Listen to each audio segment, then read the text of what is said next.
স্বৈরাচারী হাসিনা, তুমি কেন আমাকে ভারতে ডেকে পাঠিয়েছো? ও আফা গো, আমার অনেক অন্যায় হয়ে গেছে। আমি ক্ষমতায় থাকতে আপনার উপর অনেক অত্যাচার করেছি। আফা গো, প্লিজ আমাকে ক্ষমা করে দেন।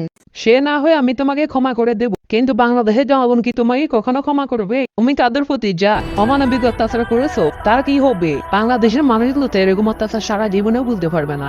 বিশেষ করে তুমি মুসলিমদের উপর অনেক বেশি অত্যাচার করেছো। যে হুজুরগুলো কোরআন অনুযায়ী সঠিক কথা বলেছে, তুমি তাদের সবাইকে আয়নাগরে ঢুকিয়ে দিয়েছো। তুমি নিজে একজন মুসলিম হয়ে কিভাবে পারলে হাসিনা সমস্ত মুসলিম জাতির উপরে এত অত্যাচার করতে? তুমি বাংলাদেশে গেলেই তো এখন তোমাকে তোমার আয়নাগরে ঢুকিয়ে দিবে। আফা, তাই তো আমি আপনাকে এখানে ডেকেছি। প্লিজ আপনি আমাকে বাঁচান। আমার তো এখন বাংলাদেশে যাওয়া ছাড়া আর কোনো উপায় নেই, কারণ আমার পাসপোর্টের মেয়াদ তো শেষ হয়ে গেছে।